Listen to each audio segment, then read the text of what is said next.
Perhaps the most prominent UN figurehead with regards to spiritual unification of the world is this man, Robert Mueller.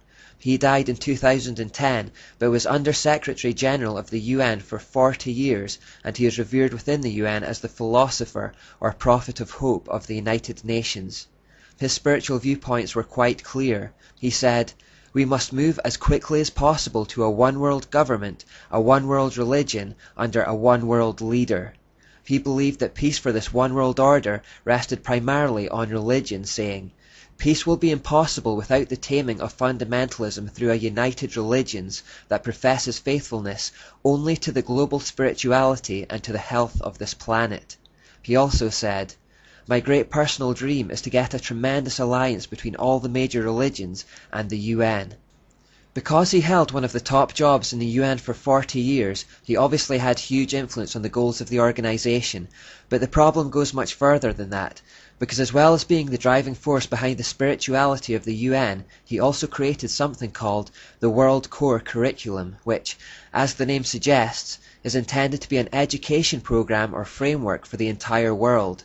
He is therefore also known throughout the world as the father of global education.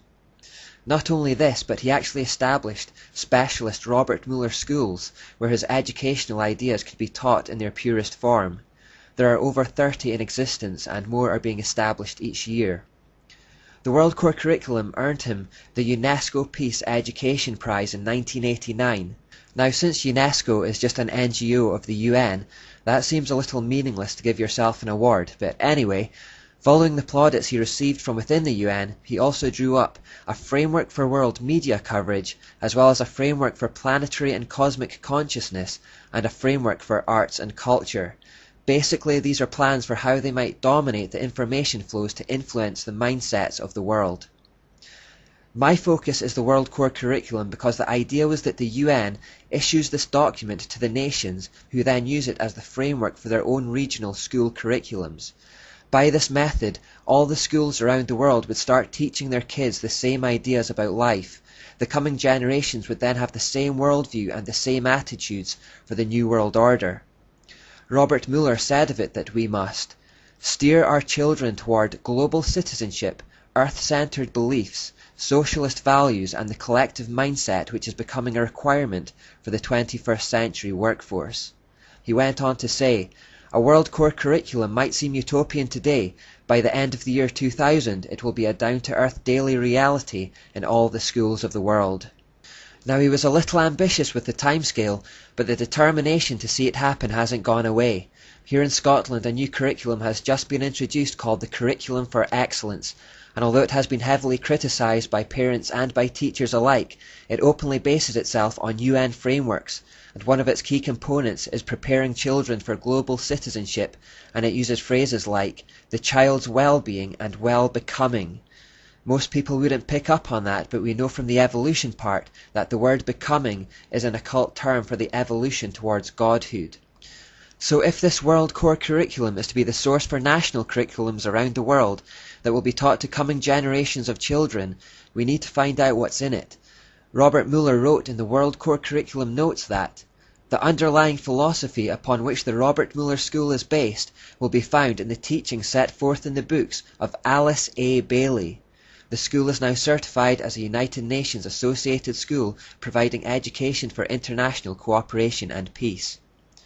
So this whole curriculum that is to be implemented around the world and which is to be fed to every child on the planet to prepare them for a one-world government rests upon the philosophies of this one woman called Alice A. Bailey. We better find out more about her.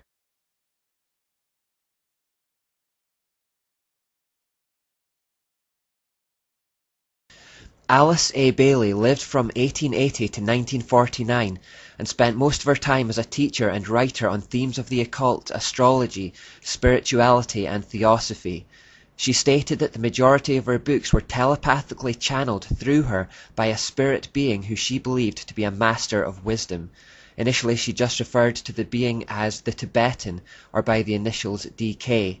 Later she called it Djwhal Khul. She showed the same kind of mental disturbance that we've seen in other occultists in the past. As a child, Bailey was deeply unhappy and attempted suicide on 3 occasions, once when she was 5, then when she was 11, and the third time at an unspecified time before the age of 15. It was after this third attempt, aged 15, on June the 30th, 1895, that she was apparently visited by a stranger who told her that she needed to develop self-control in preparation for certain work that was planned for her to do. Coming from an Anglican background, she initially believed this man to be Jesus, but later identified him as a spirit called Master Kuthumi after she went to the occult Theosophical Society and saw a portrait of him hanging on the wall.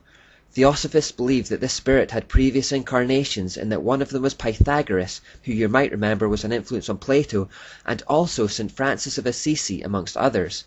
As a result of this, St. Francis of Assisi has been named the patron saint of the United Nations. You may also remember that St. Francis of Assisi was one of the main inspirations for Ignatius Loyola. On top of this, it's also on St. Francis Day that thousands flock to the Cathedral of St. John the Divine in New York City for the mocking Blessing of the Beast ceremony.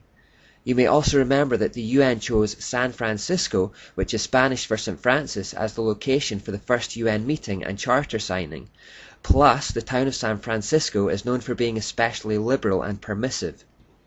I haven't done any research into St. Francis, so I don't know why he keeps popping up and why he holds such a special place in the hearts of occultists, but there is clearly some reason for these links. In earlier life, Bailey was married to an Episcopalian minister, but after it failed, she severed ties with her Christian heritage altogether and remarried a 32nd degree Freemason, Foster Bailey. Together they founded the esoteric magazine The Beacon and started a company called the Lucifer Trust. This organization was created to manage the business of publishing her 25 demonically channeled books. They later changed its name to the Lucis Trust to hide its true meaning. This Lucis Trust is today another key NGO for the United Nations. As a subsidiary to the Lucis Trust, they also created the World Goodwill Organization to help mobilize the energy of goodwill to cooperate in the work of preparation for the reappearance of the Christ, to educate public opinion on the causes of the major world problems, and to help create the thought form of the solutions. She also used the Lucis Trust to found something called the Arcane School, which gives a series of courses on her views on karma, reincarnation, and the divine nature of man. The school uses typical hierarchical degrees of esoteric knowledge. As is to be expected of anyone driven by the hidden hand of Satan, she also had the telltale hatred for the Jewish people, referring to them as the Jewish problem. Now from that background you can probably tell that her teaching's not going to be good, but here are some quotes.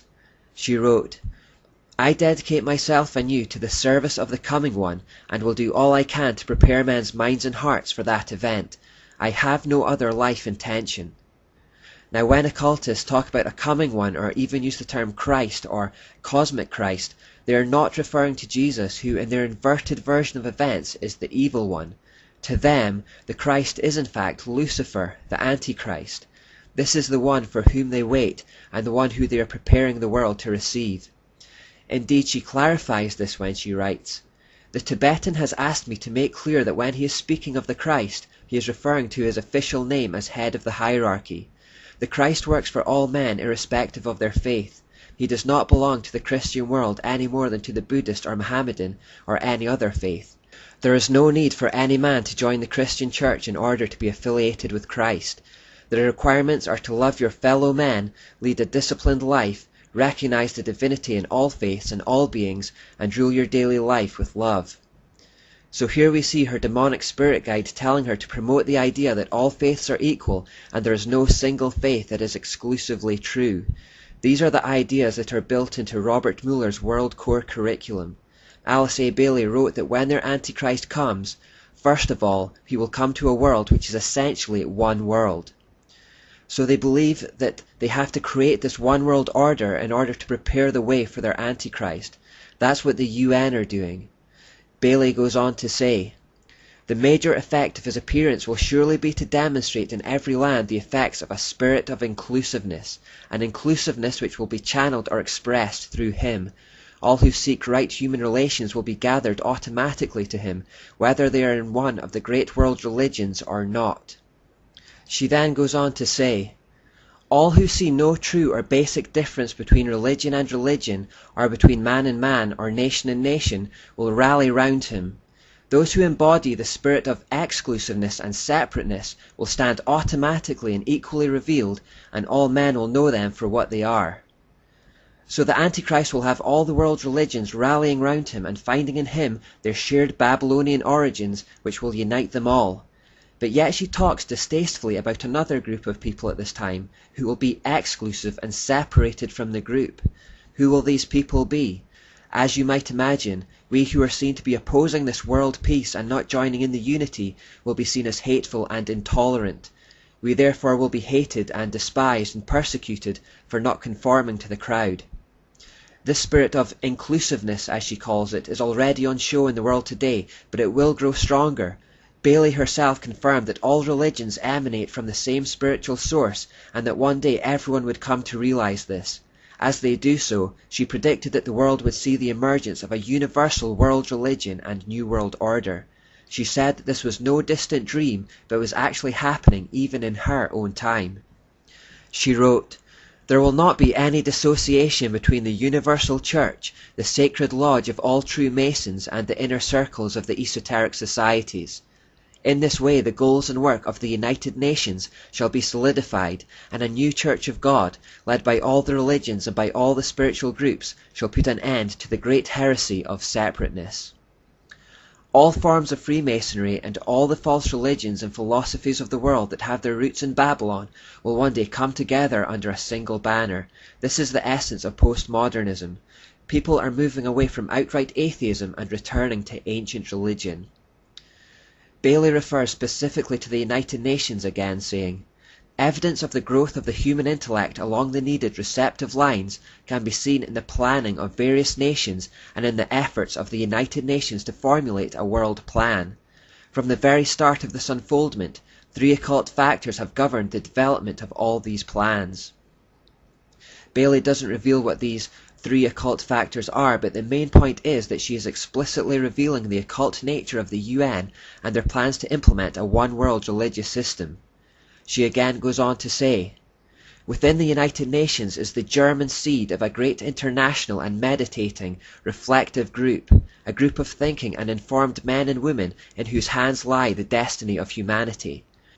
This is largely under the control of many fourth-ray disciples, if you could but realize it, and their point of meditative focus is the intuitional or Buddhic plane, the plane upon which the hierarchical activity is today to be found." Again, I don't know too much about this astrological system of which she speaks, and I don't think we need to go too much into it, but it's interesting that this fourth-ray discipline has the name Harmony Through Conflict, and is connected with the moon. So she's basically referring to the Hegelian principle and Ashura. And because we've always looked at the sun and moon in tandem, the sun in this astrological system of Bailey's apparently belongs to the second ray, which represents seeing beyond differences into unifying principles. Again, a feature of our time. Remember, Robert Mueller said that the basis of his educational ideas came from Alice A. Bailey. These are the ideas that the UN gave him an award for, and these are the ideas that the UN wants to be filtered into every school around the world so that coming generations of children will grow up with this mindset. One of Alice A. Bailey's predecessors in the Theosophical Society, in fact one of the co-founders, was Helena Blavatsky, and amongst her books were Isis Unveiled and The Secret Doctrine. From that latter book she says, "Lucifer represents life, thought, progress, civilization, liberty, independence. Lucifer is the Logos, the serpent, the savior." She later said, "It is Satan who is the real god of our planet and the only god."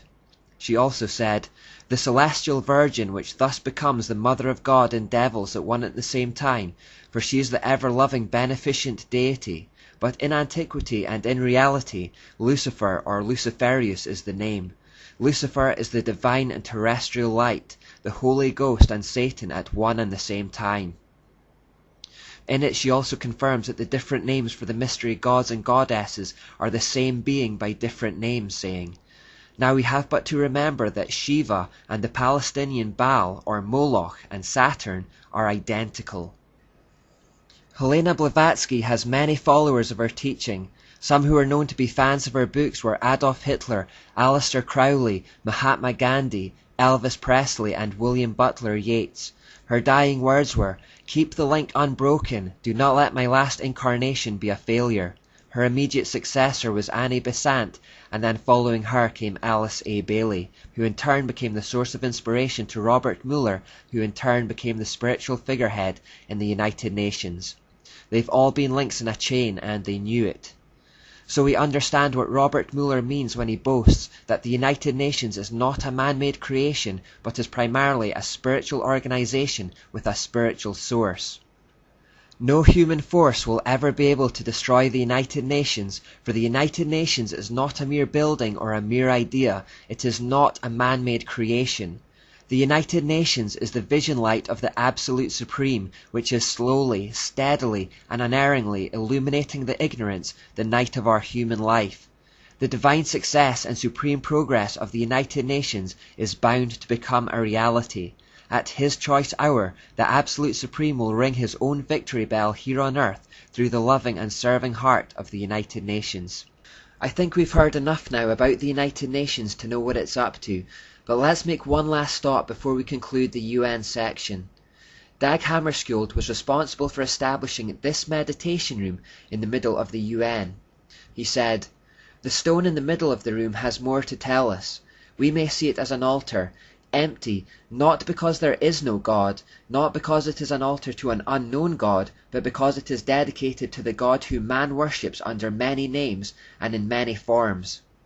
He also said, "The meditation room faces northeast. To enter the room, one must proceed from darkness to light." To occultists, you are walking from darkness at the lower end to light at the top end. You will therefore notice that the only light in the room comes from the narrow end behind the mural. The occultists don't really care how long it takes to reach their goal. They don't care if their dreams don't materialize in their lifetime.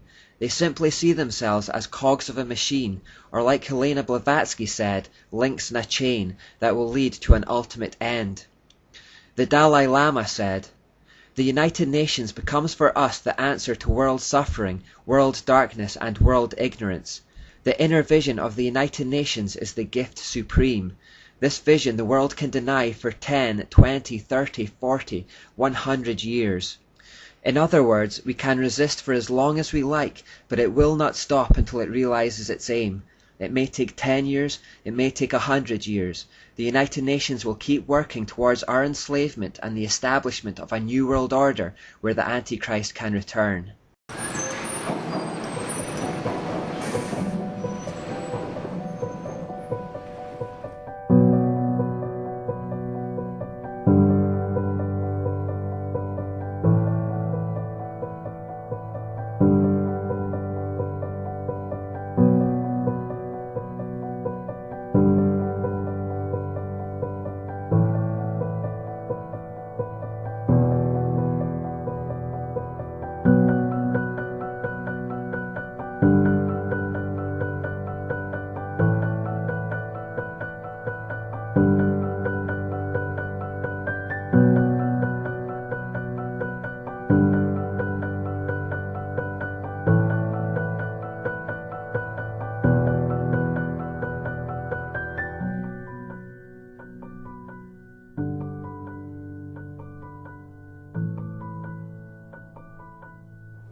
Over here you have the Library of Alice A. Bailey. And if you see, she has numerous volumes here on the New Age movement and spiritualism. This is right here in the Lucis Trust library located in London, directly next to the United Nations Center as well.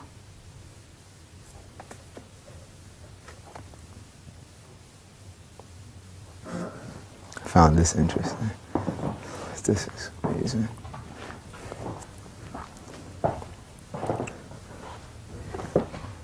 Now this is inside of the Lucis Trust Library. You have a book here on William Shakespeare's writings. This is in Lucis Trust Library. So,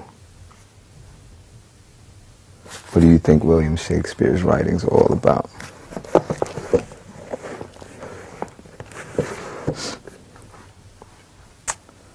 Unholy Bible. My goodness. Well, I have to really get my head around all of this first. I'm shocked.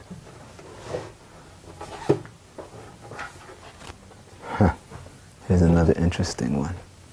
Inside of the library of Lucis Trust. A candid history of the Jesuits.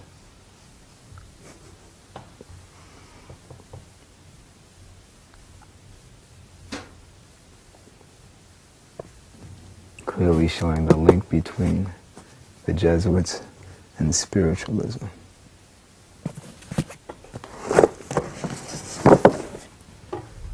Here's another book for you.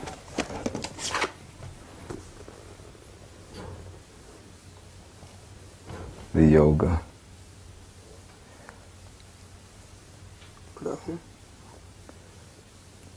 Teachings on yoga. All of these ideologies are in harmony with the Theosophical movement. They're all in harmony with spiritualism. You see multiple books here on yoga. Ani Yoga.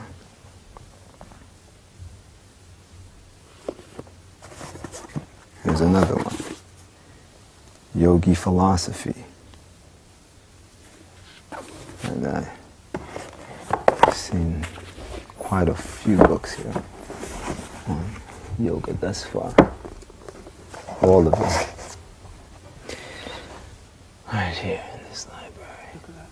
Gnostic Gospels. Where we have Far right. Oh my goodness. The Gnostic Gospels.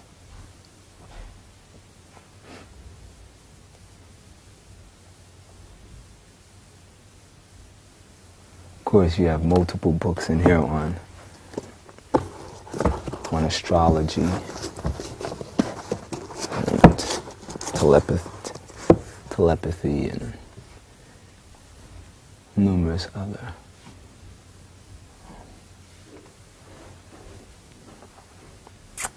Eastern forms of spiritualism.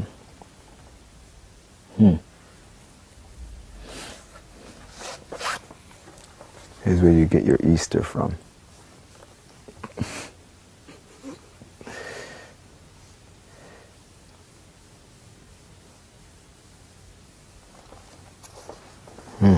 Let's see.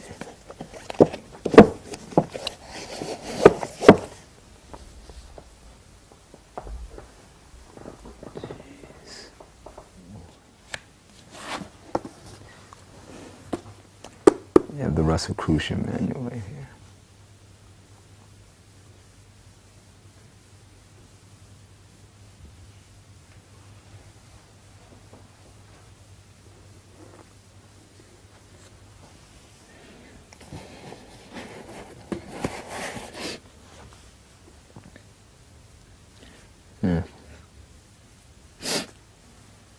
And just various books on magic and communicating with animals. Very interesting. The teachings of Zoroaster.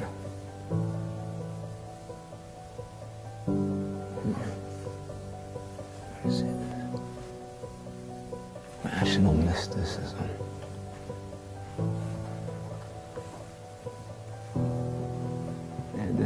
This is Blavatsky. Now, yeah. Let's see. Now that you have up here Blavatsky's writings on secret doctrines, Madame Blavatsky. I mean, this is it. This is where it's all at. You can just imagine how many fallen angels have to be in this place itself, because these on ideologies that they themselves conceive.